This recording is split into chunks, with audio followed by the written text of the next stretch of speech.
The camera pans over a lavish charity gala.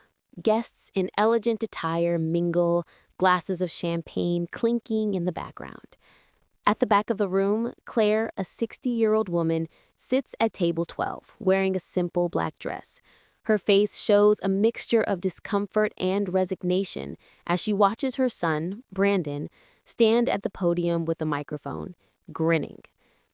"All right, everyone," Brandon says into the microphone. "We have a very special auction item tonight. I'm auctioning off lunch with my amazing mother. She's sitting at the back there. Hi, Mom." He gestures toward her and she smiles awkwardly. She doesn't want to draw attention to herself, but it's already too late. Brandon continues. "She sits at home writing her little mystery novels. Maybe she'll even put you in one." A few scattered laughs echo through the crowd, but nobody is bidding. The silence grows thick with tension. Claire sits frozen, hands tightly folded in her lap. She thinks to herself, "I can't believe this. He really did it. He's auctioning me off. For $1, like I'm a joke?" Brandon keeps smiling, waiting for someone to bid. The room grows quiet again, but no one speaks. No one bids.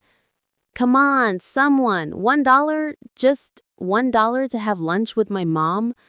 Brandon continues, his voice growing more awkward with each passing second. The room waits. No one speaks. No one bids. Claire thinks, "I spent my whole life sacrificing. All those years working to put Brandon through college, doing everything I could to make sure he had a good life. And this is how he sees me?" Then, from the back of the room, a voice cuts through the tension. $1 million. Claire's heart skips a beat. She looks up, startled. The room falls into a new kind of silence, charged with electricity. The camera pans over to Peter Lawson, a distinguished man in his 50s, dressed in a dark suit. He stands up slowly, a calm, confident expression on his face. The murmurs begin, whispers of disbelief, as all eyes in the room shift to him. Claire's son, Brandon, is frozen. His smile disappears, replaced with an expression of pure shock. "I'm sorry, what?" Brandon asks, his voice confused. Peter Lawson smiles slightly. "I said $1 million. He starts walking down the aisle toward the stage, his footsteps steady, each one echoing in Claire's ears. For those of you who don't know, this woman is S.J. Morrison, the best-selling author of the Silent Witness series. Her books have touched the lives of countless people, and for those of us in the industry, we know her work deserves to be recognized." Gasps ripple through the room. Claire's face turns from confusion to disbelief as she watches her son's face turn white with realization. Peter Lawson addresses the room. "I'm Peter Lawson, head of content development at Netflix. I've been trying to reach Miss Morrison for months about a major opportunity, and tonight I'm making sure she knows exactly how important her work is to us." Brandon stands still, speechless, his eyes locked on the man at the front. Claire feels the eyes of 200 people on her now, and this time it's not with pity. People crowd around her, asking for photos, books to be signed, and questions about her next book. Claire's thoughts race. All those years of doubting myself, of believing the lies others told me. But I did it. I finally did it. Brandon stands frozen, unable to comprehend what's unfolding before him. The auctioneer stammers into the microphone. "Well, that is the highest bid of the entire evening. $1 million, ladies and gentlemen." The applause fills the room, but Brandon remains motionless, his face pale. Claire looks around, the reality of her success settling in. But it's not just the crowd's admiration that overwhelms her. It's the fact that for the first time in years, she feels truly seen. The scene shifts. Claire is sitting at her kitchen table, her laptop open in front of her. She stares at the blank screen, her fingers hovering above the keys, unsure. "I'm 60 years old. What do I have to show for my life? A job I've worked for 35 years, a son who barely speaks to me, a one-bedroom apartment I can barely afford. But I have this time Time to finally do what I've always wanted to do. The camera zooms in on her face as she starts typing. Her words are shaky, unsure, but they flow anyway. A woman sat alone at her kitchen table, sipping her tea, wondering if it was too late to change her life. She stops typing, staring at the words. They seem ridiculous, clumsy, but instead of deleting them, she takes a deep breath and presses on. Maybe I'm not too old for this. Maybe I can do this. Months pass. Claire sits at her kitchen table each day, typing her manuscript, revising, rewriting, and battling the voices in her head. Every rejection she receives from literary agents weighs on her more than the last, but she keeps going. She's determined, though her resolution falters at times. One afternoon, as she's wiping down the kitchen counter, her phone buzzes. It's an email. She doesn't want to look at it, doesn't want to face another rejection, but something in her gut tells her to check. She grabs the phone. It's from Whitmore Press. She opens it, her heart racing. Dear Miss Hartley, thank you for your submission. After reviewing your manuscript, we are very excited to offer you the opportunity to move forward. We would like to offer you a publishing contract for your book. Claire stares at the screen, blinking, her hands trembling. The words don't make sense at first. She reads them again and again. This is real. This is happening. They want to publish my book. Someone wants to publish my book. Her phone slips from her hand, but she quickly picks it up again, her mind spinning. She has to tell someone. She calls Brandon. The phone rings twice before he answers. Brandon on the phone. Hey, Mom, what's up? Claire struggles to get the words out. Claire, Brandon, they want to publish my book. There's a long pause on the other end. Claire's heart pounds in her chest. She can feel the space between them, the silence, the disbelief in his voice. Brandon pauses, surprised. Wait, what? They want to publish it? Claire. Yes, Whitmore Press. They loved it. They want to print it. They want to give me a contract. Claire's voice shakes, her emotions finally getting the best of her. She's waited so long for this moment, and now it's real. Brandon quietly. That's amazing, Mom. Congratulations. I'm happy for you. But the words sound hollow. There's no excitement in his voice, no joy for her success, only something distant. Claire feels her heart sink. Months later, her first book hits the shelves. No fanfare, no big launch, but a quiet satisfaction lingers in Claire's chest. She checks the Amazon sales ranks, watching the numbers slowly climb. The reviews trickle in. One afternoon, while sipping coffee, she sees a new review. Review on Amazon. Finally, a thriller with a protagonist who looks like my mother. I'm so tired of reading about 25-year-old detectives. Helen is 62, smart, and doesn't take anyone's nonsense. This is the book I've been waiting for. Claire reads the review several times, her chest swelling with emotion. This is why she writes. The day the publishing deal with Netflix is announced, Claire is sitting at her kitchen table again, reading through a contract. Her phone buzzes. It's a message from Peter Lawson, confirming the Netflix adaptation deal. He's excited, ready to get started. But at that moment, she's reminded of a memory, the time when she doubted herself, when Brandon dismissed her dreams. Claire sits back in her chair, a smile tugging at her lips. She's made it. Months pass, and Claire's second book is released, followed by the third. With each new success, Claire finds herself more confident in her abilities as a writer. The messages from readers keep coming, each one thanking her for creating a character who represents women like them, women who aren't invisible, women who have a voice. One day, Brandon calls. Claire's sitting in her apartment, the sunlight pouring in through the window as she types on her laptop. Brandon on the phone. Mom, I need your help. Claire sets the laptop aside, her heart skipping a beat. Old habits die hard. She picks up the phone. Claire, What is it, honey?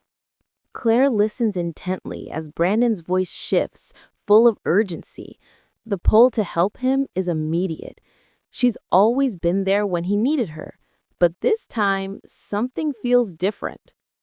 Brandon, the firm is doing our annual charity gala. It's huge this year. We're raising money for children's literacy, and I'm heading up the whole thing. Nash is going to be there, all the partners. I'm up for senior manager, so this has to be perfect. Claire's fingers tap nervously on the edge of the table. She hears the desperation in his voice, and the instinct to drop everything to help is immediate. She pauses, the familiar tug of old patterns trying to pull her back. But she breathes, remembering what she's been through, how far she's come. Claire, softly, "That sounds important, Brandon. What do you need?" Brandon, relieved, "Honestly, everything. Vendor coordination, seating charts, day of management. It's in 3 weeks, and I'm drowning. Jess is slammed with this campaign at work, and I thought, you're home anyway. You're not busy, right? I mean, just writing." Claire feels the shift in her chest, that old pull, the guilt, the expectations. But no, not anymore. Claire, calmly, "I've got deadlines too, Brandon. You know that." Brandon, quickly, "I know, Mom, I know, but this is really important for me. You'll be perfect for this. You're great at organizing this kind of stuff. It'll just be for 3 weeks. Please, I need you." Claire takes a deep breath. There's a time for family, and then there's a time to protect her work, her dreams. But she knows how much this means to him. She agrees, pushing her own work aside once more. "All right, I'll help. But after this, I need to focus on my writing. I can't keep putting it aside." Brandon, gratefully, "Thanks, Mom. You're the best." The next 3 weeks blur together. Claire coordinates florists, confirms caterers, updates seating charts, manages last-minute vendor requests, and tracks the budget. Every day, it's about Brandon's charity event, and every night, Claire finds herself staring at the unfinished manuscript, Chapter 12, sitting in her laptop, untouched. The gap grows wider between the woman she's become and the one she used to be. The exhaustion is overwhelming, but she pushes through. One night, a week before the gala, she's at the venue, checking on the floral delivery when she hears voices in the hallway. It's Brandon and Jessica. Jessica, "At least your mom has something now with her books. Remember when she was just nothing?" Claire stops in her tracks, the words piercing her heart. Nothing. That's how Jessica sees her. That's how she's always been seen. Claire stands there, holding the clipboard, the weight of it settling deep in her chest. She drives home that night, her mind spinning, the sting of Jessica's words echoing. She sits at her kitchen table, her laptop open, staring at the blank screen where her words should be. But there's nothing. No words. Just silence. The day of the gala arrives. Claire arrives at the venue, everything in place. She watches Brandon, dressed in a tuxedo, his confidence radiating. He greets guests, works the room, while Claire sits at table 12, quietly in the back, feeling every inch of the distance between them. She picks at her food, watching the event unfold, the auction beginning after dinner. Brandon stands near the stage, watching the numbers climb. He leans over to Jessica, whispering something in her ear. Claire watches them, knowing that she's not part of their world. Not really. The auction continues, and then it's time for the final item. Claire. Brandon steps up to the microphone with a smirk. "Ladies and gentlemen, I have a special last-minute item. I'm auctioning off lunch with my wonderful mother. Starting bid, $1. Claire sits still, her hands clenched tightly in her lap. She doesn't move. The room falls silent. She can feel the pity, the embarrassment hanging in the air.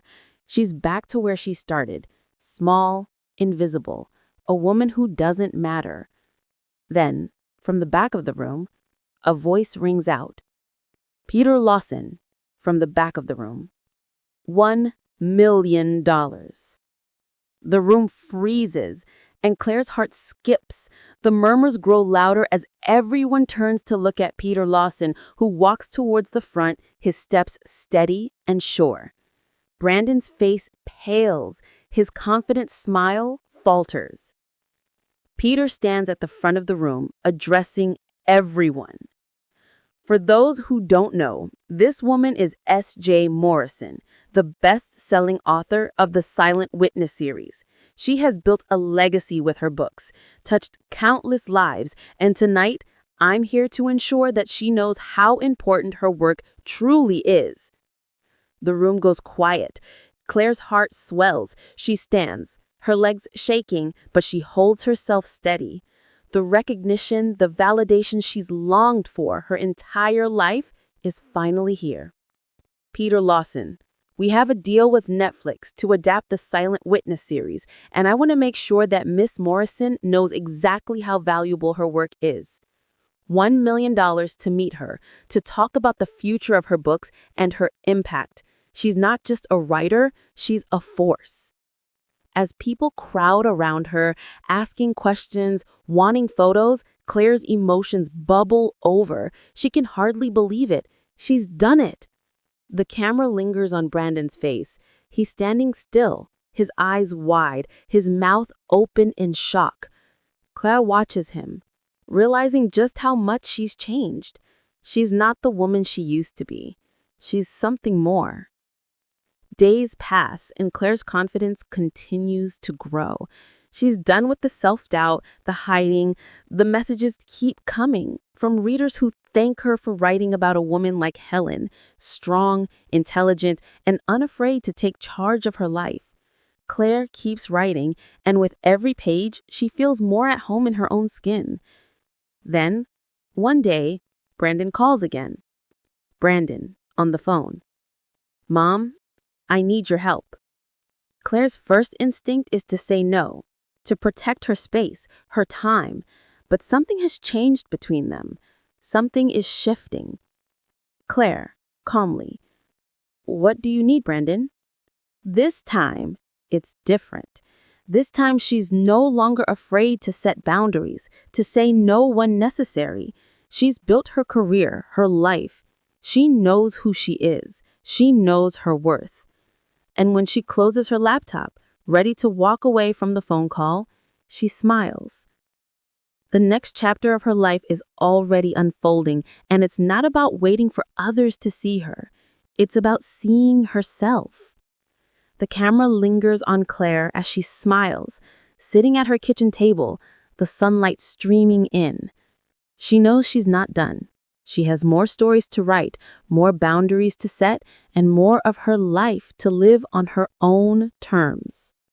Brandon's call comes a few days later, interrupting Claire's morning routine as she sits at her kitchen table, sipping coffee. She's halfway through typing the next chapter when her phone buzzes. She doesn't need to check it to know who it is. It's Brandon. The weight of the call hangs in the air. She picks up the phone. "Hey, Mom." Brandon's voice sounds strained, distant. He never quite calls when things are going well. "Hey, honey," Claire says, trying to keep her voice light, but the tiredness from the past few weeks seeps through. "I need your help again," he continues. Claire feels the familiar pull. She wants to say no. She knows how much she's already sacrificed, how much she's already bent to his needs. But instead, she sets the laptop down, closing it gently, as if to tell herself she's not going to be pulled away again. "What do you need?" Claire asks, trying to sound calm, her mind already preparing for what she knows is coming. The gala was still fresh in her memory, the endless days spent arranging things for him while her book sat untouched. "The firm is doing our annual charity gala. It's huge this year. We're raising money for children's literacy, and I'm heading up the whole thing. Nash is going to be there, all the partners. I'm up for senior manager, so this has to be perfect." Claire inhales deeply, her heart sinking as she realizes what this means. Another 3 weeks of her life being consumed by his demands. Another 3 weeks of putting herself last, of erasing her work for his convenience. She rubs her kimples, fighting the urge to say something sharp, but she's learned over the past few months how to respond to him differently. She's learned to protect herself, to set boundaries, even with her son. She takes a deep breath. "That sounds important, Brandon," Claire says carefully, "but I have deadlines too. You know that." "I know, Mom, I know." His voice falters, and she hears the frustration creeping in. He needs her. He always needs her. She can almost hear the weight of his expectations, a silent plea for her to save him, again. "I'm drowning here. Jess is slammed with this campaign at work. I thought, you're home anyway. You're not busy, right? I mean, just writing." She feels the familiar tug, guilt and expectation that she's always been the one to drop everything for him, the one who's always been there to pick up the pieces. But she's different now. She knows her worth. She's built something. She's not going to be the safety net that's always there just to catch him anymore. "I've got deadlines, Brandon," she says again, firm this time. "I can't keep putting my work aside for this." "But Mom, this is really important for me. You're great at organizing this stuff. You've got the skills, and it's just for 3 weeks. Please, I need you. This is my chance." Claire presses her lips together. She knows what this means to him, how much he's invested in this promotion, how badly he wants to prove himself. She's been in that position before, where everything felt like it was on the line. But this time, it's different. She's learned to say no when necessary. She takes a deep breath. "That sounds important, Brandon," Claire says carefully, "but I have deadlines too. You know that." "I know, Mom, I know." His voice falters, and she hears the frustration creeping in. He needs her. He always needs her. She can almost hear the weight of his expectations, a silent plea for her to save him again. "I'll help," she says, the words feeling like a concession. But there's a shift inside her, something firm and steady. "I'll help, but after this, I'm putting my work first. No more delays. I need you to understand that." "Thanks, Mom," he says, his voice filled with relief. "You're the best." The next 3 weeks pass in a blur. Claire spends her days managing the gala details, coordinating florists, confirming caterers, arranging seating charts, tracking the budget. She's back to being the behind-the-scenes person she's always been for Brandon. And while she's doing it, she keeps telling herself it's just temporary. She'll finish her book after this. She'll get back to her writing.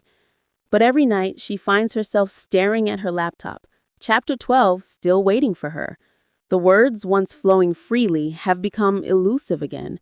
The weight of everything she's putting aside settles in her chest. It's exhausting, physically, emotionally, and mentally. One afternoon, just a few days before the gala, Claire is at the venue, checking on the floral delivery, when she hears voices. She turns to see Brandon and Jessica standing in the hallway. Jessica's voice drifts toward her, light and casual. "At least your mom has something now with her books. Remember when she was just nothing?" Nothing. That's what Jessica thinks of her. That's what she's always been, isn't it? Just a mother, a caretaker, a woman who didn't matter outside of what she could give to others. She feels the sting of the words deep in her chest. She stands there for a moment, her clipboard tight in her hands, fighting the rush of emotions. Her heart feels heavy. The weight of everything she's given up settles back on her shoulders.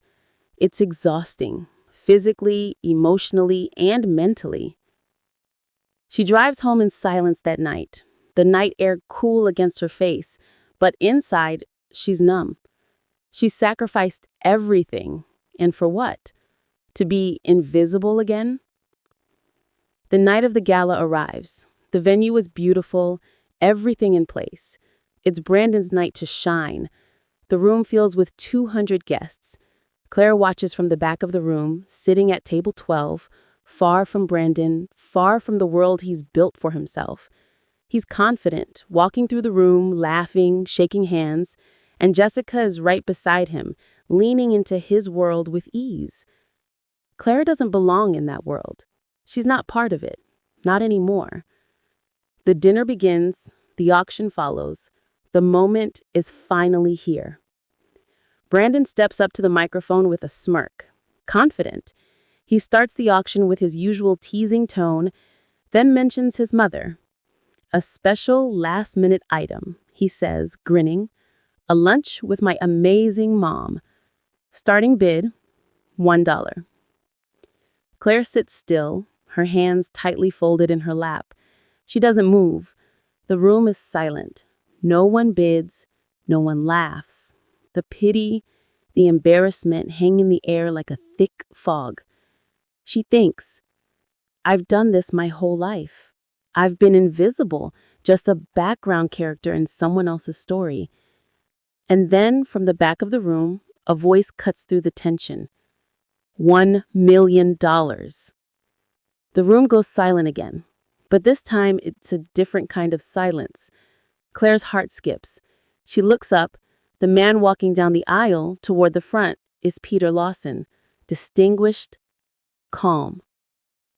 For a moment, Brandon's confident smile falters.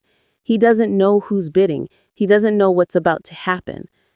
Peter stands at the front and announces, I'm Peter Lawson, head of content development at Netflix. This woman is S.J. Morrison, the best-selling author of the Silent Witness series. We've been trying to reach her for months about a significant opportunity. Claire feels the weight of the room shift. Everyone looks at her, not with pity, but with awe, admiration, and it hits her. The validation she's sought for so long has finally arrived. Brandon stands frozen. His face goes white. Peter continues, we're ready to turn her series into a major production. We need her, and we need her now. The crowd erupts into applause. People crowd around Claire, wanting photos, signing books, asking questions.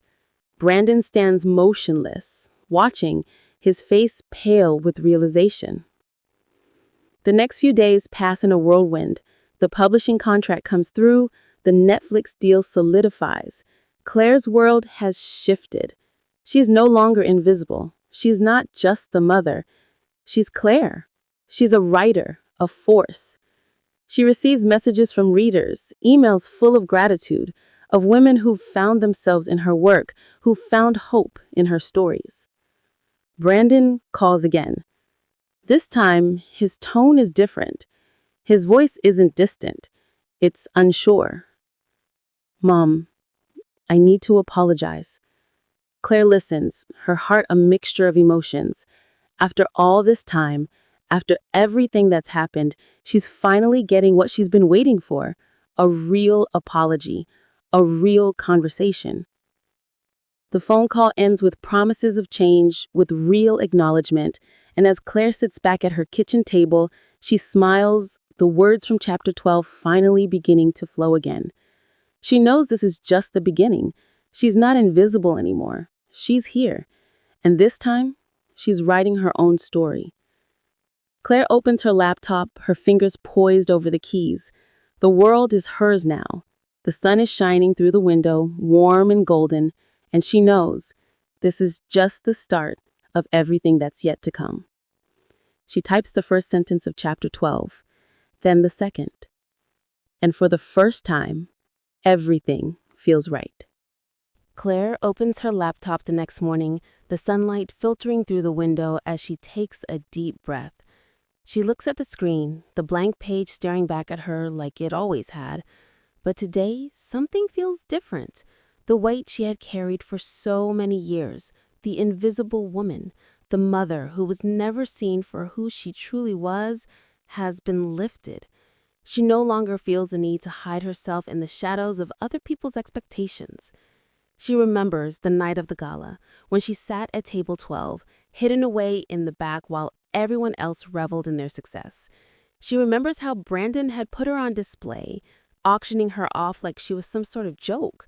She remembers the moment when Peter Lawson's voice had shattered that silence and everything changed. It wasn't just the $1 million bid, it was the recognition, the realization that she had built something worthy of attention. It was the first time in years that she felt truly seen. Claire's fingers hover over the keyboard, and for the first time in her life, she doesn't feel afraid. She starts typing, slowly at first, as if testing the waters.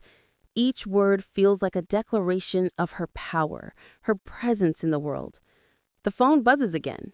She glances at it, half expecting to see another message from Brandon, apologizing or asking for something else. But it's not him this time. It's an email from her publisher. She doesn't open it immediately. She's come to understand that everything is moving faster than she can keep up with, and she's learned to savor the moments of quiet. She takes another sip of her coffee, still warm, then clicks open the email. Dear Claire, we are pleased to inform you that the first draft of your next book is due in 3 months. Your continued success is inspiring, and we are confident that this next installment will resonate even more with your readers. Claire smiles to herself. It's a small thing, but it's everything. This is her life now. She's no longer just writing to fill the time, to hide from the world. She's writing because it's who she is. It's what she does. Her phone rings again, and this time it's Brandon. His name lights up the screen. She takes a deep breath, knowing what this conversation is going to bring. It's time to set the final boundary, to define their relationship in a way that honors who she's become. Hey, Mom, Brandon says, his voice a little softer than usual. There's a hesitation in it, something she's never heard before. Hi, Brandon, Claire replies, feeling the tension between them. She knows this conversation is long overdue.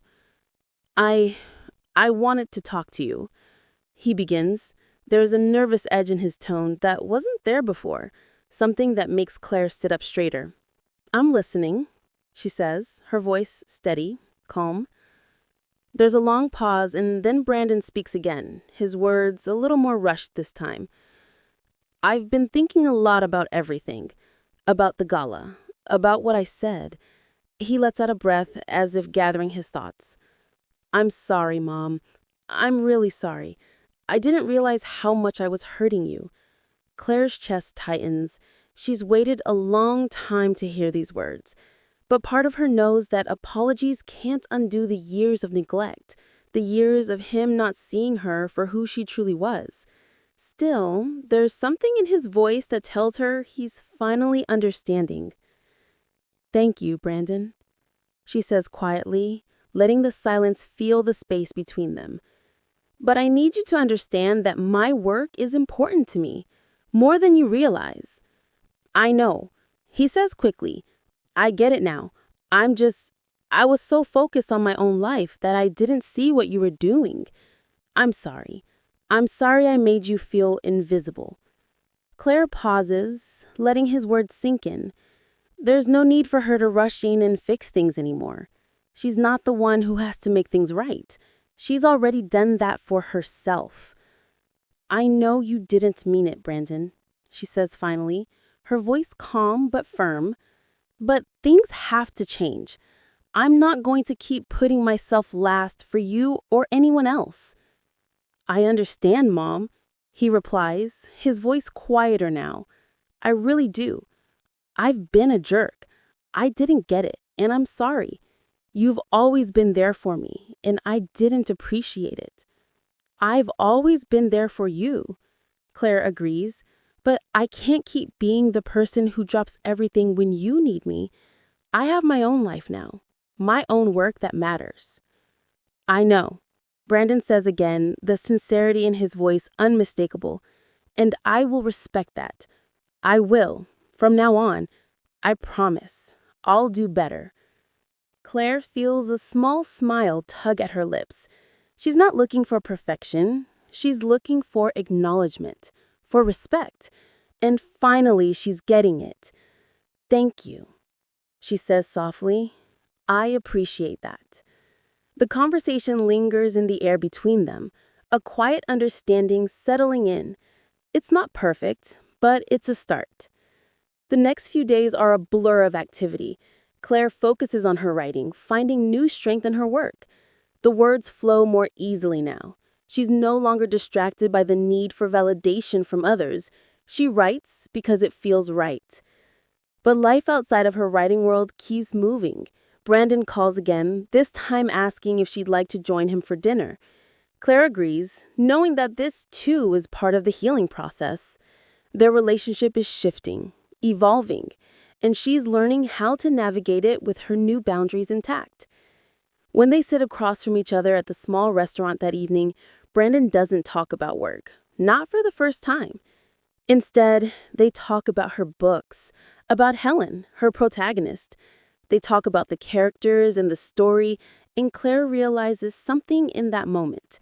Brandon is starting to see her, not just as his mother, but as an individual, a woman with her own life, her own dreams, and her own worth.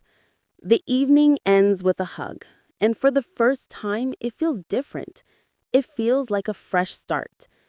Claire knows their relationship will never be perfect, but it's evolving into something healthier, something that doesn't depend on her giving up her dreams for him.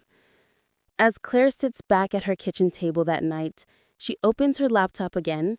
Chapter 12 is still there, but now it's different. The words start flowing effortlessly. She doesn't hesitate, doesn't second-guess herself. She writes because she's finally free. Free from the expectations that once held her back, free from the silence that used to define her. The phone buzzes again. It's another message from her publisher. Her book's first printing is selling out faster than expected, and they want to schedule a meeting about book tours. Claire smiles, but she doesn't get up to respond immediately. The words are still pouring from her fingers, and that's where she needed to be. She finishes the chapter, and as she clicks save, she realizes something. This is what it feels like to finally choose yourself, to stop waiting for someone to see you, to stop apologizing for your success, and to finally live your life on your own terms. The camera lingers on Claire's face as she sits back in her chair, the sunlight streaming through the window, a sense of peace surrounding her. She's not the woman she used to be, and she's certainly not invisible anymore.